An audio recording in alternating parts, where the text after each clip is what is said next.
Today, I sat down with Brandon Young, who is such a humble guy and has achieved so much in his career.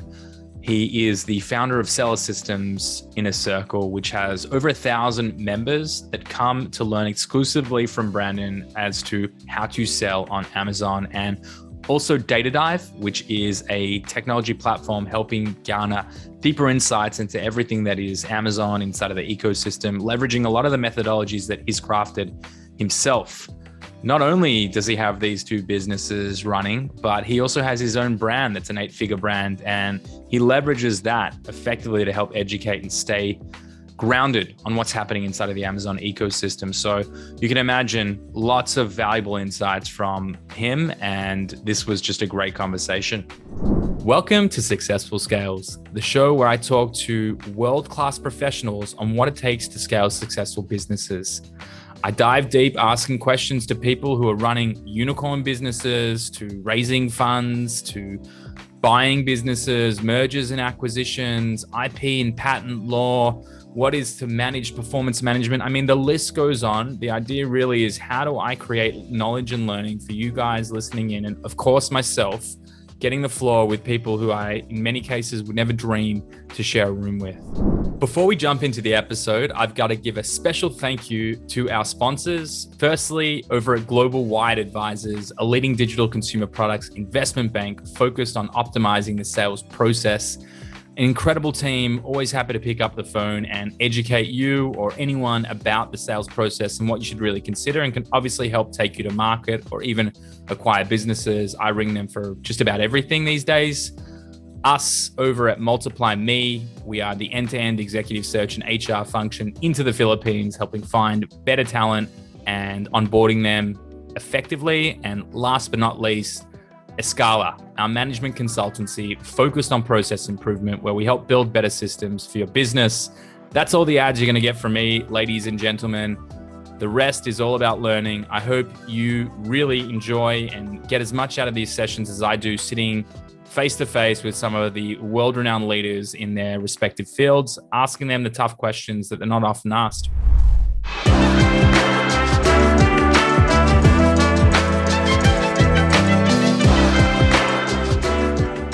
All right, Brandon Young, the man, the myth, the legend, mate. How are we doing? Dude, doing great, man. Always good to see you. Likewise. I know we tried to schedule this for a while, and I've got to say, mate, couldn't be more excited to sit you down and be able to ask you all the questions that have been on my head for a long time now. And before we hit record just now, I said we could have probably hit record 30 minutes ago, and it would have added a ton of value to people. But I think the thing, and again, I never want to butcher anyone's introduction, but I really don't know the background before Data Dive and before Seller Systems. So, man, I'd love you to take me far, far back on a journey as to who is Brandon Young and how is he where he is today? And then obviously we'll jump into the more current stuff. So, yeah, man. I grew up in a family of entrepreneurs. My grandfather owned a wholesale construction supply business. My parents owned a wholesale construction supply business. I'm born and raised in South Florida, Miami, Broward area. And basically, after Hurricane Andrew, my father, really broke away and started his business where he was taking his hatchback. He was picking up the phone, taking an order, converted the garage into a warehouse, and was storing some frequently bought stuff. And he would take orders from different construction sites. He would go with his hatchback and fit what he could in the truck or in the car, and then from one, pick it up at the supplier and drop it off. And he built up the business to a point where my mom came on full time, who was working in the industry and as a sales rep for another company, and they built up the company to a multi-million-dollar business while I was, going through middle school and high school. And I just always saw what that afforded us as far as an ability. Like, it paid for private school education. It allowed me to focus on sports. I played golf throughout high school and college. And just, I always saw entrepreneurship as the way, right? Like, this is the way type of Mandalorian type thing. So when I got Into unfortunately my father passed in 2007. We sold the business, and we were figuring out what we were going to do from there.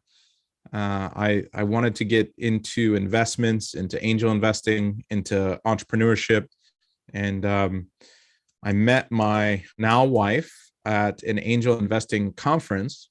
And so I found out later that I was sitting there, I was typing in the audience, taking notes, and she came and sat next to me and targeted me. So I always like to point out the fact that she sought me out, even though she's way out of my league. I tricked her somehow, and so we started working together as just working and trying to figure out a business to do. And she has 2 degrees in computer science. She's very brilliant. She's the brains behind the operation. And basically a friend of mine was selling on Amazon through FBA, and was doing arbitrage. And the two of them, 2 buddies, they had done $1 million in the first year and doing arbitrage, just hustling and going and buying stuff at Target, Walmart, and different stores, Walgreens, and then flipping it onto Amazon. And they didn't want to tell anyone about it because they didn't want anyone hitting their SKUs or their stores, right? So another buddy of mine that's mutual friends was like, well, what are they doing? And so we went out to lunch and we talked about it. And then sure enough, we went on YouTube and we looked at different podcasts, and we figured out what FBA was and what arbitrage was. What year was this? This was 2015. Right. So then I talked to Jennifer, and we had maybe just started dating officially instead of just working together. Like at some point it became a romantic relationship. And I said, you know what, we should look at FBA. It's such an amazing scalable business model. I don't like arbitrage because it's if you're not working, you're not making money, so it's not scalable, right? To that extent. Maybe you can hire shoppers, you can hire people to process, but it's just not the same. But wholesale to me was very, very profitable, and I had that background with construction supplies. So we reached out to some of the contacts I had with reps from DeWalt, Milwaukee, Makita, different tool companies. And I was able to find really good deals in bulk and bonuses if I buy a certain number, and different things that I knew about the industry. And we were able to start selling, and we quickly hit, 6 figures a month in revenue as well. So then we realized at that time that there was going to be some issues with selling other people's SKUs with wholesale, because we didn't have exclusive relationships. We were competing against the buy box, and then certain brands started to block sellers, so they became gated. We were also doing liquidation at the time. We were buying pallets of returns from T-Mobile, and we were doing some of that stuff as well. And Kate Spade was a major brand for us. And all of a sudden, Kate Spade became blocked. And then DeWalt started to block certain SKUs. And we're like, okay, this is a threat to our business. We need to move in another direction. And with Jennifer being from China, I said, well, why aren't we doing private label? And we looked at each other like, yeah, that's really dumb. Why aren't we doing private label? So we jumped on a plane and we went to Canton Fair in April of 2016. Launched our first few private label products over the next few months. One was successful, one was okay, and one was a failure. And we just kept learning from different success and failures since then. We didn't really even know what keywords were, what PPC was. We didn't know how to build a listing properly. We got attacked from competitors. We didn't know why. We were very good at spotting trends. And since we had done some electronics with the returns from T-Mobile, we thought that was a good industry to go to because we understood the velocity really well. But we didn't understand that the Chinese sellers were very vicious and would attack you, and they were okay with very small margins. So we were some of the first sellers of wireless chargers. We were some of the first sellers of true wireless earbuds on all of Amazon. We were like, number 2, number 3. Wow. And we were crushing it until we got attacked, and then we weren't. and we didn't even know. We didn't know what was happening. So we went from selling 70, 80 units a day of wireless chargers to like 3 a day. And we found out later that it was because someone changed our category. And we had no idea. So it just seemed like a dead product. We launched different SKUs. We launched different things. We tried wireless Bluetooth speakers, like waterproof speakers. We tried different things, and then we branched off into travel. We branched off into baby. We had one of the best selling diaper bags for a period of time until that became saturated and really difficult. And so we were just learning like life cycles. We were learning what works, what doesn't work. We had a huge failure with wireless headphones. They were Bluetooth noise canceling headphones. We landed them at like $45. We were selling them for 85, but I was trying to rank for keywords like wireless headphones, and it was dominated by products that were selling for 15, $20. Yep. And I was like, well, I didn't understand how the ranking algorithm worked yet. And so all of these things really allowed us to understand better what products to select, why to select them, and understand keywords before you choose a product, right? And so we started looking at different softwares that would give us this data that we could do a proper analysis. And so we created a system that was, giving us a very high success rate. We started really nailing product after product after product, really optimizing, really figuring it out. And we started making a lot of money. And then in 2018, I wanted to show friends and family what we're doing. Hey, here's pay it. I'm going to do this live call with you. Let me walk you through how we look at products and how we choose products to sell on Amazon. And so that evolved into people wanting to pay to sit in on the class. It evolved into a paid masterclass. It evolved into Seller Systems as a full course. And I didn't want a course in the sense that it was like, here's some content, good luck. I wanted a mastermind, because somewhere in between all of that, I was in a small group on Facebook of successful sellers that you had to show that you were doing at least 7 figures a year in order to be in the group. And so we decided to form that into a paid mastermind called $1 Million Sellers. And that's when we created, as a group with, I don't know, less than 100 of us, maybe 80 of us, we created $1 Million Sellers, MDS. And that was probably one of the biggest things for us, was being around other like-minded people, being around other successful entrepreneurs, people that were hungry, that were always looking to learn, willing to share best practices and what's working for them, what's not working for them. When they get in trouble, someone else could answer. Just having a support group so you're not going through this journey alone.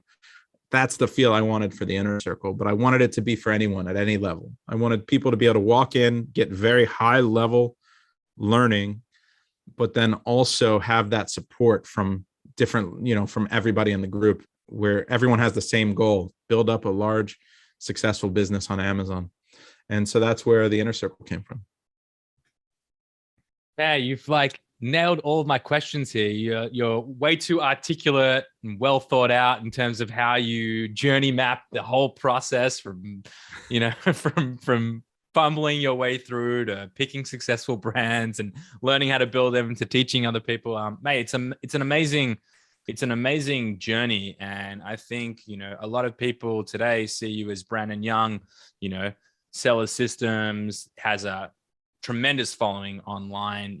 People come and will pay good money to see you speak at any events, and are all part of the inner circle, Seller Systems, and leverage the tools. But it's very real to hear the fact that, just like everyone else, you went through the same challenges. You picked bad products, you were attacked, you went through the graduation of the arbitrage to FBA private label. I think that a lot of people forget that everyone comes from humble beginnings in some way, shape, or form. And, you only get to these sort of levels of success when you really cut your teeth and when you really go through that journey yourself. And, like we were talking about, building org charts and how do you even know who you need and what are the drivers. But until you experience that, until you really sort of go into the depths of how challenging some of these things are, you can't really, you can't understand how to sort of build forward. So yeah, super, super cool to hear that journey after knowing you for a little while now. Yeah.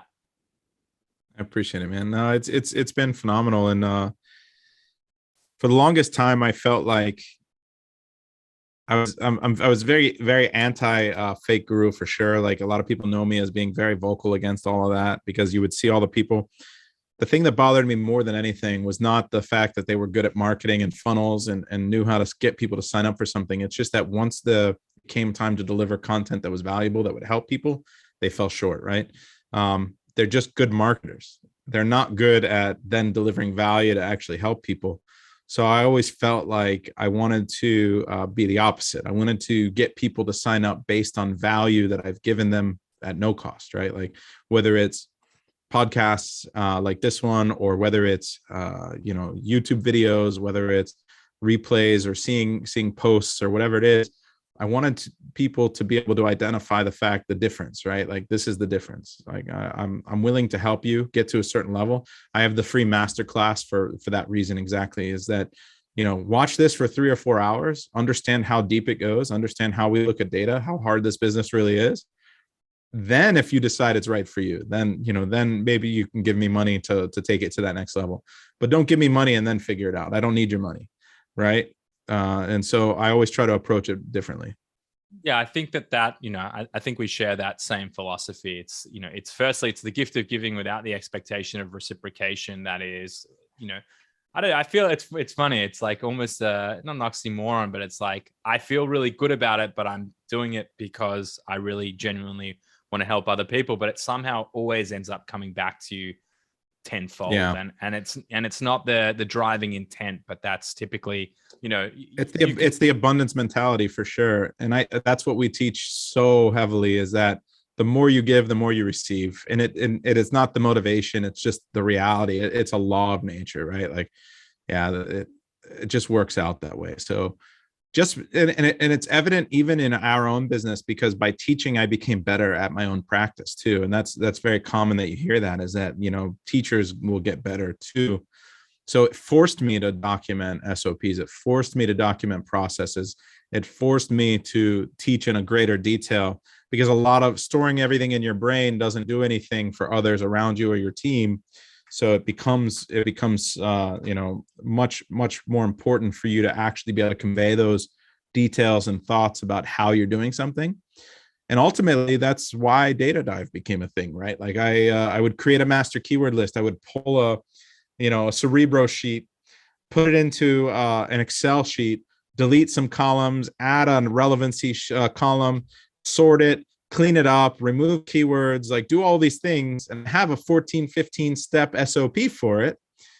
But now Data Dive does that in 2 minutes, right? Like instead of 2 hours and manually. Let's talk a little bit about Data Dive while we're on that topic. We can jump back to Cell Systems in a second, but yeah, I mean, I know that you have been running this in the background for some time, but you're really sort of taking on that launch. And I'll say, and I'm not getting paid here, guys, I have watched a number of the videos that you have put forth just to share on how it works. And I was just blown away at just the level of sophistication. Like, I mean, I've been out of the game for a few years, but I never thought to that level in the way in which you analyze data, and the fact that you've built technology that can do all this for you. It's just wild. So I owe a lot of that automation and the technology development to Florin, our CTO. So talk about like just the universe, right? So as a student, Florin comes in, he has 25 years C-level experience in enterprise level software. He's working in a publicly traded company where they would acquire software companies, basically lay off the entire dev team, and then take it over at a third the burn, right? So brilliant business model from, unfortunately for the workers that were acquired, but really good for them because they would basically be able to increase the profit threefold after acquiring a business, because they had such a brilliant dev team that he was running. So he would have to come in, dig into the code, and then be able to take it over and service it and improve it. And could just highest level of programming and engineering, but was working 70, 80 hours a week and decided that it was time for him to retire, spend some more time with his wife. So they decide, what are they going to do in quote unquote retirement? It's start an Amazon business. So they find me, they join Seller Systems, and he sees my processes. He sees the way that we do it. And he says, this needs to become automated. He's like, this needs to be a software. And so, yeah, it's just, it's just dumb luck at that point where like we met each other and he was able to just start creating on the back end on his end, and this is what it's become. Yeah, it's amazing. It's really an amazing process that, it's that saying your net worth is your network. And, when you have that abundance mindset, when you're so drilled in on like, how can I help first? You've come in, you've given them, you've given him an opportunity to retire into the Amazon world. I love it. Yeah, it's probably thought it was probably of the school of like, it's a passive income, it's no big deal. That Amazon trick. I'm sure he learned pretty quick, right? But look at you guys now. I think we're talking. What's the team? 25. Wild. Yeah, 25 and growing. Just on the tech side, it's 25. Yeah. Yeah, I mean that's a serious development team. Like we're building some technology in the background for, our driving mission, and that's all. How do we create high performing teams? That's the one thing that we believe will remain constant, especially in this sort of globally dispersed world. But I've got chief product officer, we've got a couple of front end, back end developers, we've got a UX researcher, but 25 developers is no joke. That is absolutely no joke. Yeah, I wouldn't be able to do it. Like he's got that level of expertise to where he was able to drive that entire team and that hiring process. And he was able to pillage some people from his previous life that he knew were high level guys that he could bring into a VP role right away. Yeah, it wouldn't be where it's at without him. So I owe a lot to him. Well, I think there's a lot to draw from a learning experience for anyone listening in to that. You didn't have the skill set when it came to development. I never worked with a management consulting practice, let alone built one, right? And so it's your ability to identify the right people and build what sounds like an extremely win-win relationship enables you to truly scale this business. And we've had some extensive conversations about some of the incredible team members that you're bringing in, almost every week, it sounds like now. And, at the core of it's people. So, I mean, do you have any strategy or any focus? Like, how have you gotten to a position where, Florian is his name? Florin. Yeah. Florin. So apologies for getting your name wrong there, but if you're listening, have you had like an underlying strategy when it comes to identifying the right people? When you're thinking sort of, did the whole data dive happen really just by accident and him saying, hey, you really need to automate this? Like, what's your ongoing approach when it comes to beefing up the team? Well, that's where that next level of thinking comes in for business development that you and I have talked about many times, not being recorded. Is that and what you guys are fantastic at Escala and Multiply Me is identifying org charts based on goals, right? So working backwards from the goal, and this is what our CEO coach really helped us to do within our own brands business is start to figure out, okay, how is our company going to look 12 months from now, 18 months from now? Where are we now? What are the goals that we're setting for ourselves? And then what are the enablers? They call them enablers. In every management system, they call them something different, right? So, but for us, it's enablers. Enablers can be people, it can be cash, right? It can be whatever the resources needed are. And then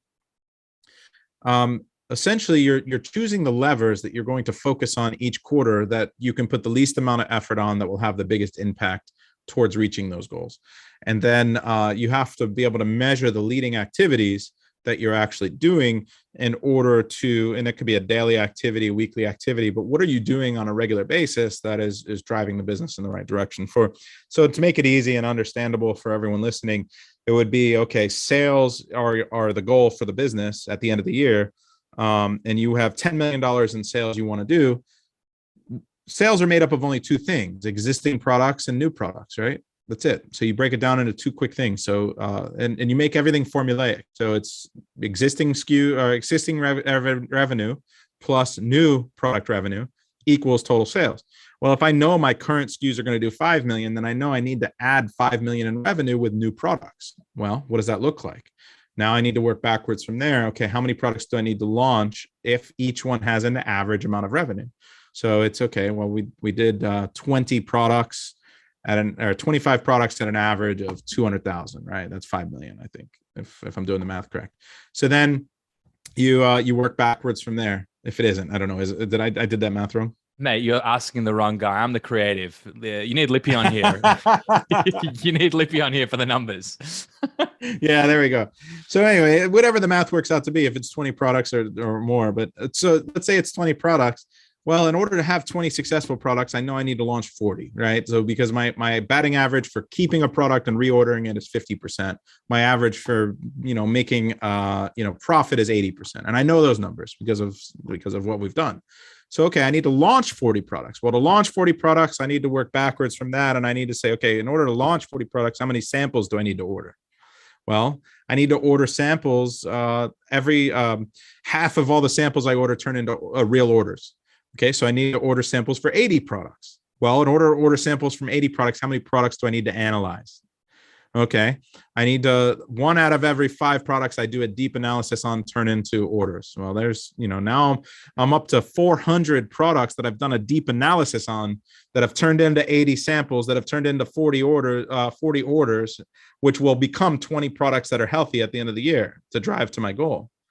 Okay, well, in order to do those 400 deep dives, I needed to actually look at, like, just like a glance at, 10 times that many, 4,000 products. Well, how are you going to do that? What's your daily activity? Looking at products.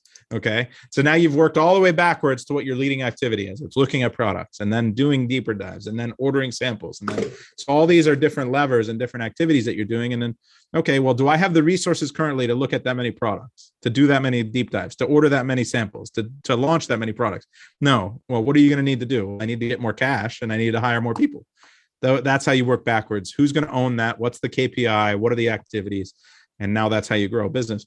And it doesn't need to be new products, but that's just an example, right? And so it's been great for us on the product side and our brand side. We're going to, originally our goal was 25 million this year. We're probably going to increase it to 35 million this year for our own brand. And then for Data Dive, it's like, well, what is our goal there? How many users, average recurring revenue? What are the different goals we can put into place? And so, okay, well, if we put those goals into place, what are the activities? What are the different, enablers? What are the people? What's the org chart look like? What are the KPIs? It's the same process. And so that's what we're walking through with Data Dive.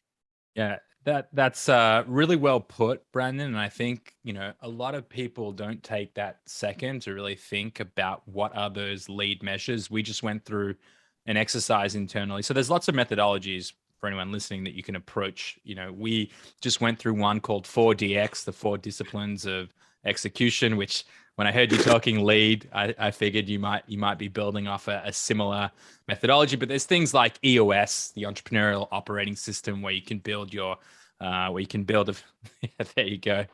We actually went through a 3-day course where our whole senior leadership team went through it, and we all had inputs, and we have our what's called the WIG, the wildly important goal. What is your sort of true north for the next 12 months for us? And then you have each of the lead measures. What are the inputs that will actually yield that return? And if you go to that next level, like Brandon was talking about, then we have departmental WIGs and departmental lead measures. And so you're getting a feel, though, like as in just hearing us go back and forth here, you're really getting a feel. And I think like a few of the things that I live and breathe and preach is really measure twice, cut once, or another way of putting it, if I had 6 hours to chop down a tree, I'd spend the first 4 sharpening my axe. Everything ultimately comes down to your ability to plan and follow through and really, understand those metrics. So, just when I was listening to you rattle off all the different numbers and the key drivers and the lead inputs, I'm like, okay, before you said it, I'm like, okay, he's about to get to capacity planning around who's the personnel that's going to then drive through. And this is the kind of shit for me personally. I could talk about this all day. I find it so exciting because ultimately, I mean, if you take it all the way back to the start of anyone's journey in starting any business, no one started a business. You couldn't turn around to me, Brandon, and say, yeah, I grew up as an entrepreneur. I absolutely love it. I wanted to work 100 hours a week. That was my goal. I want to work 100 hours a week. And I think a lot of people ultimately forget that, you get so caught up in, how do I be the best at everything? How do I be the best at keyword research? How do I be the best at selecting products? Like, just when you went through listing all of the different tasks in just one aspect of the business, you weren't talking about maintenance. You weren't talking about all the things that could possibly, upset you in your day-to-day. And there's lots of things that can happen.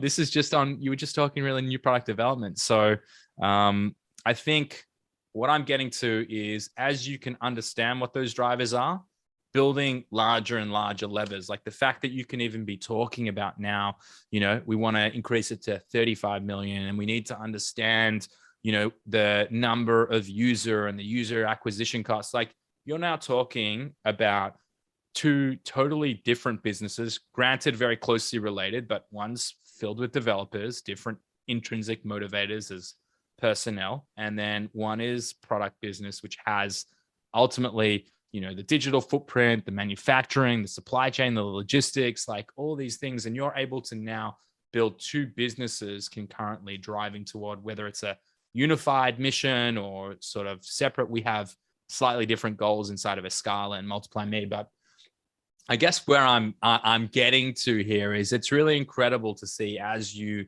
manage to get through each of these stages and you sort of go through those levels, the opportunity just continues to expand because you've mastered a skill set that you didn't have before. So I've just gone on a real diatribe there, but mate, it's the stuff that really excites me.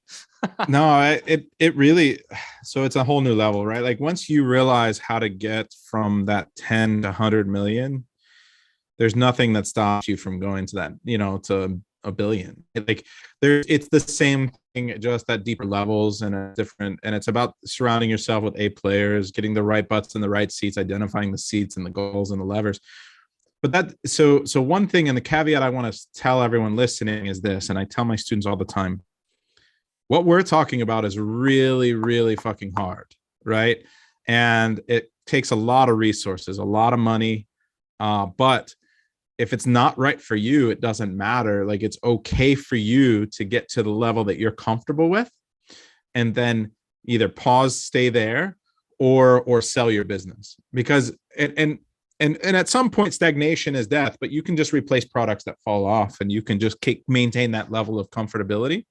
But the reality is, the learning curves for product selection, product competitor analysis, data analysis, ordering samples, supply chain logistics, content and content management, and launches and PPC and marketing and on and off Amazon marketing, those are all insane learning curves, that there are entire degrees dedicated in college to all of those things, right?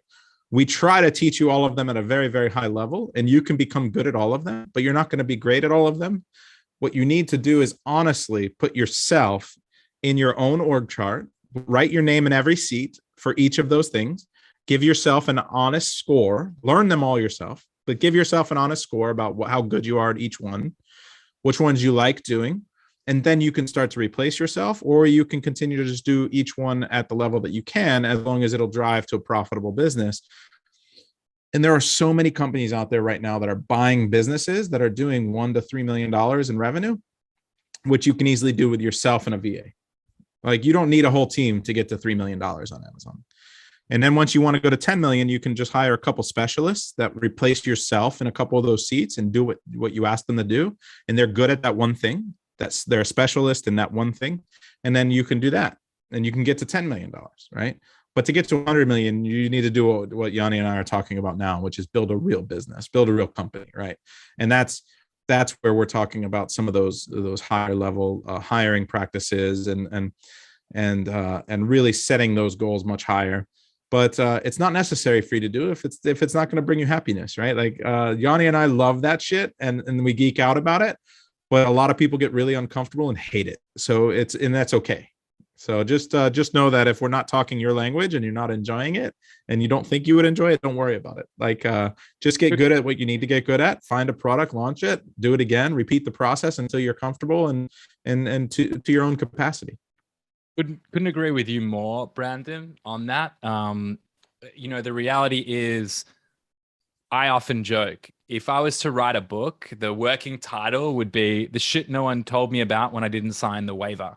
You know, like When I didn't sign the waiver. when I didn't sign the waiver, right? Like if you told me 2 years ago when we had this idea, I had this idea about Multiply Me and a Scala, and Lippy and I started these businesses, that we'd have 75 people directly reporting into us. We'd have over 250 people on payroll, and we're likely going to double that number by the end of this year. I'd tell you, A, you're out of your mind, and B, like, I wouldn't wish that on my worst enemy. Like, who wants to deal with that many moving parts, right?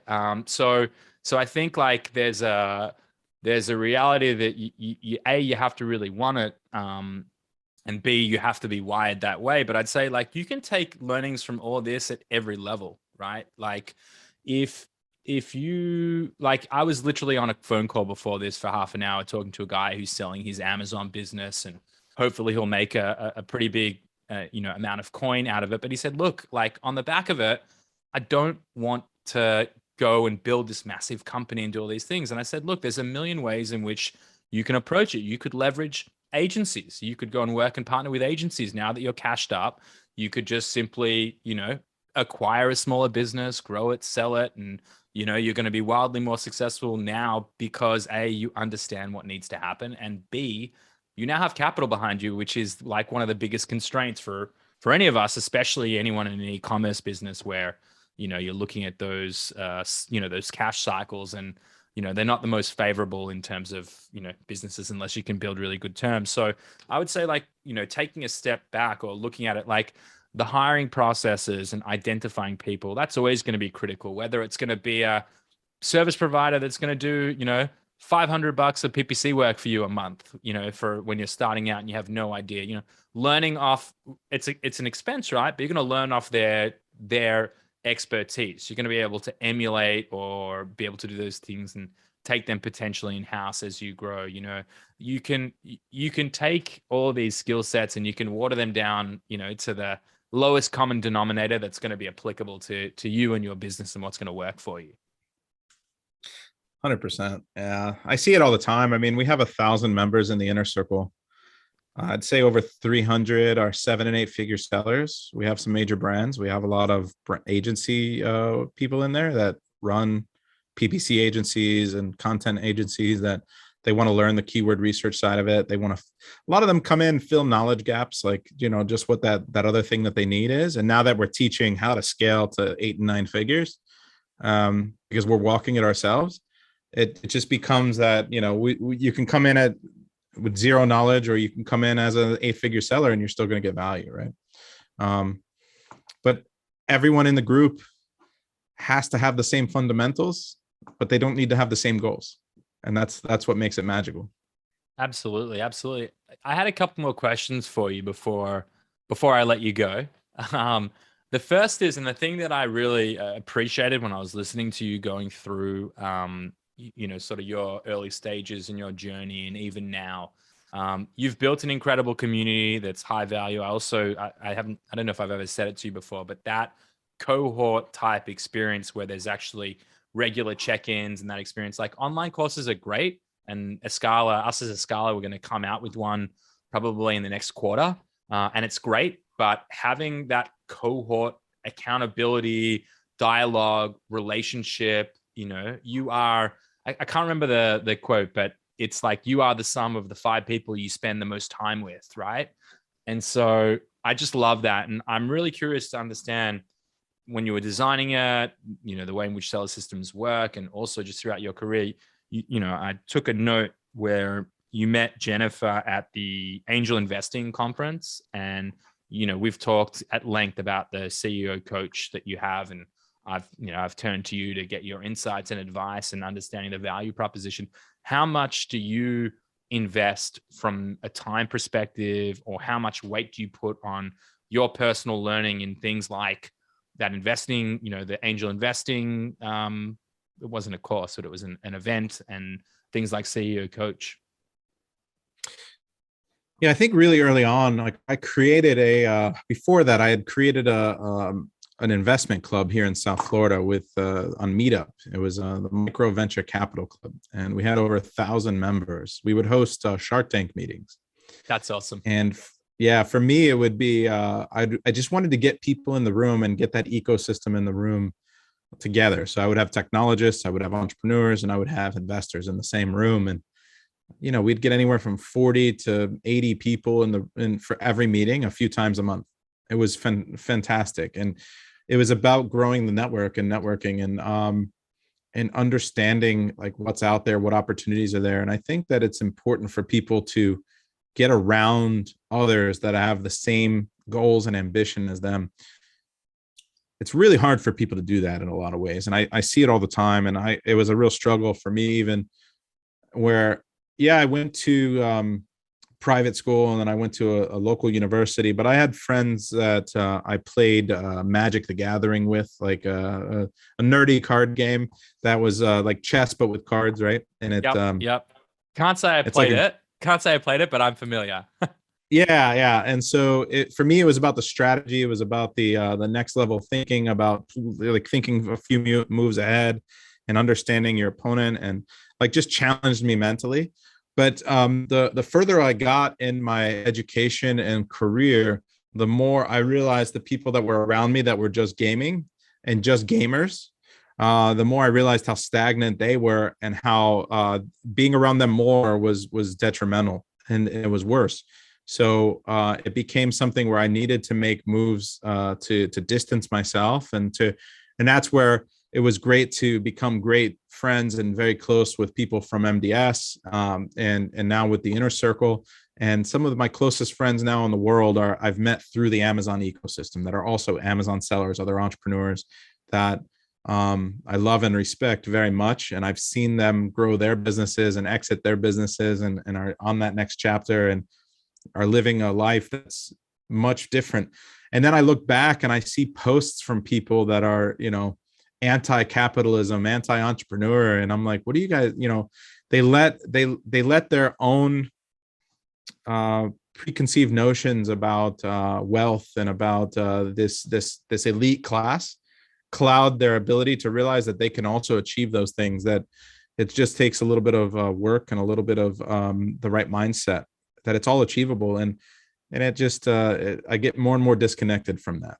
But at the same time, as I get more successful, and even beyond that, right? Like now I'm looking to network with people who have had 8-figure exits and 9-figure exits, and people who are now serial entrepreneurs, who are now very large angel investors who have driven companies to large scale, to that are living a different life than even I'm living, and I'm doing really well, right? So and it's like, yeah, I'm looking for that next level now. I'm looking to level up as well and go to that next level. So there's it feels like you can always keep learning, and if as long as you have that mindset that you can always learn and that you can always do better, and you're going to do it in a way that you're looking to help the people around you, I don't see any limits. I really don't.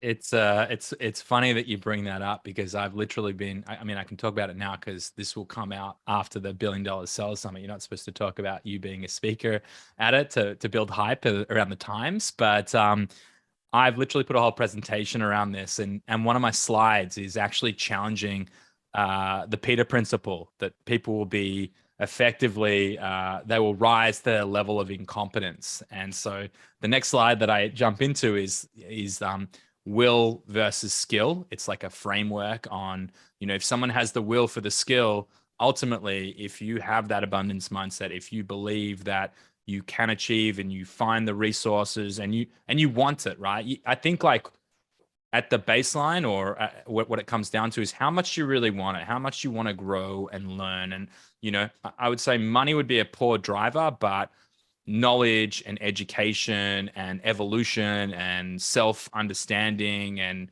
and I can start to get like really sort of like but it comes down to really understanding you and what your competencies are and what your intrinsic motivators are that will really get you to a level, and that I feel like there is no glass ceiling there as long as you're committed to it. So yeah, to your point, I find myself as well, I'm always looking for the networks and the relationships where I'm going to be inspired by the people that are that are there, and I'm going to learn things. Like I've been really red hot on Roland Frazier lately.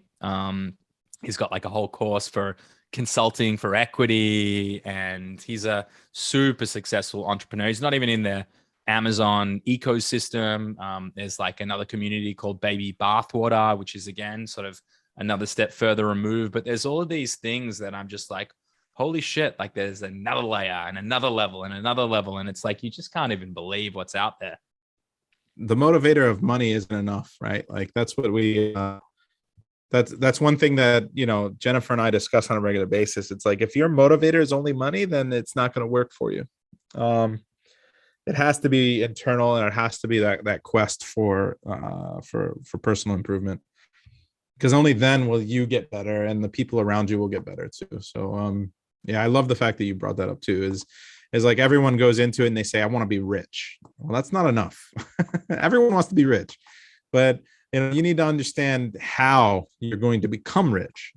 And also what that definition of rich is, I would say for people like, for people who have no money coming in, like rich was probably a financial marker, but ultimately, like once and I'm far away from, being financially stable for the rest of my life and all those things, very far removed from that right now. But I think that when, for me, one of my major drivers personally is, I'll always lead in with how big our head count is, how many lives we touch, how many people can put food on the table because we as an operation exist in the world. And that for me is, the most satisfying thing about what we're doing. It's how many lives we can actually impact. And that's also the clients as well, who we obviously work with. But I think like when that's the motivator, everything else, like the money,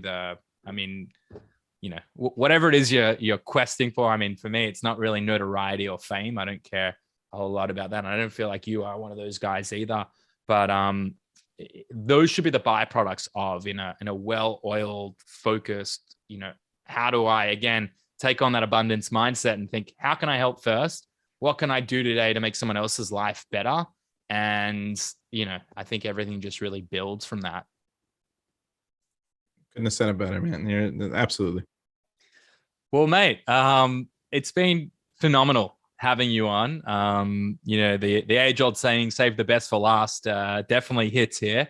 It's definitely not the last podcast I'll do, but it's actually probably going to be the last podcast I do for a while. My fiance could literally pop at any minute. She's 39 and a half weeks pregnant. So, congratulations, man. That's amazing.